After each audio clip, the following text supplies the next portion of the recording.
Hi, I'm Pam and I'm here to talk about retro video games.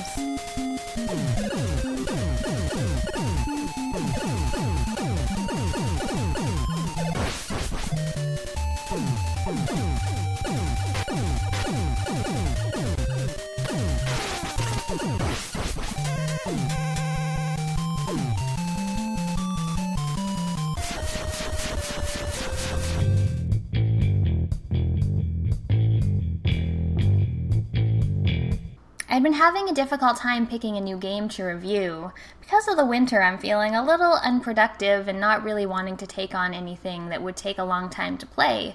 So luckily I found a video from Brazel the Gamer about 5 affordable hidden gems on the NES.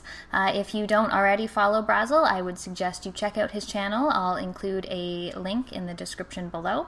One of the games he talked about was Legendary Wings.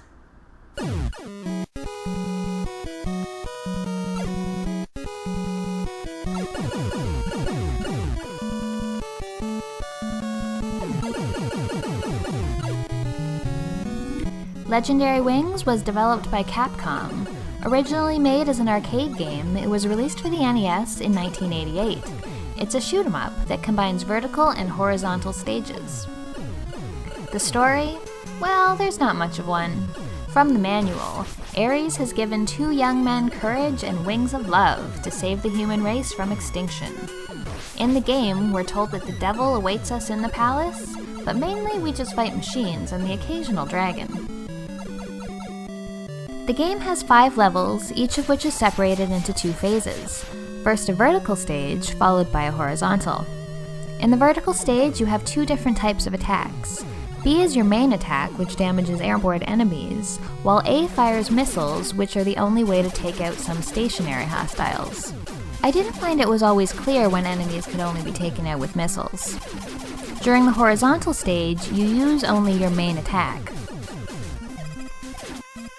My first impression of the game wasn't that great, though I liked the visual style. It started off really difficult.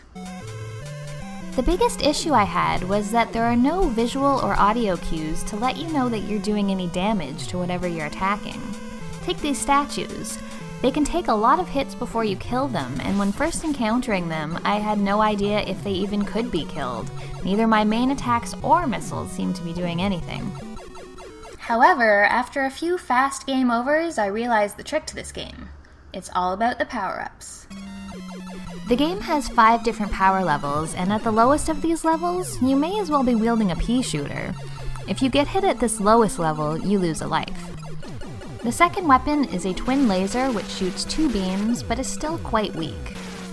Next comes penetration, which is the first weapon that didn't make me feel useless, then flame shots, which shoot projectiles in multiple directions.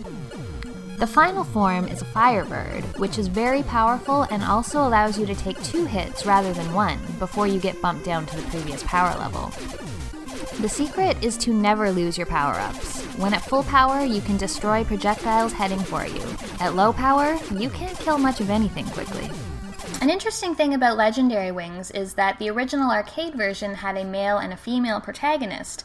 They were named and they had slightly different looking sprites. Now, later versions of this game were updated to have 2 male characters, and that's the version that Nintendo chose to use when they ported this to their system. When playing 2-player mode, the sprites are the same and can only be differentiated between their differently colored booty shorts and thigh-high boots. However, I do quite enjoy the character models. I tried out 2-player mode very briefly. While it was something I looked forward to, the abundance of objects on screen at the same time made for a tremendous amount of slowdown. It was almost unplayable, so we never got past the first level. While this was disappointing, the single-player game did end up being quite enjoyable.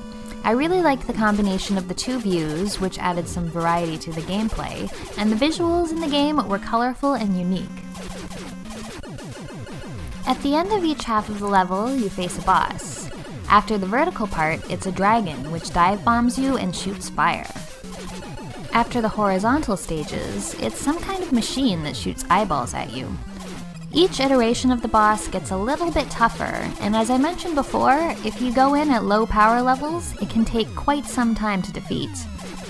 The end boss of level 1 took me 2.5 minutes to beat with the lowest power level. There are also a couple different types of hidden levels. Getting hit by this big face dude draws you into the danger zone, and you have to do an extra horizontal stage.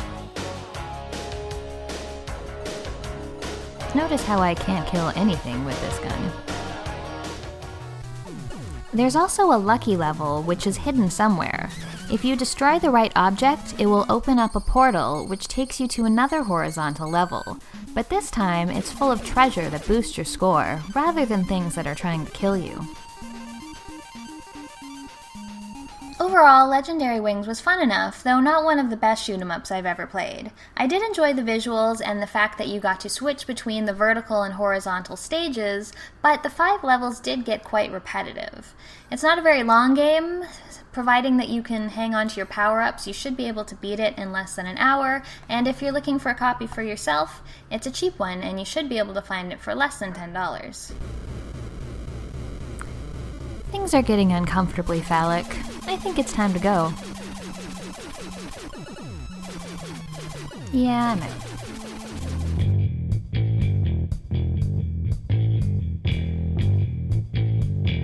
That's it for today. Be sure to check out Brazzle's channel for more great retro content. Thanks for watching, and I'll see you next time.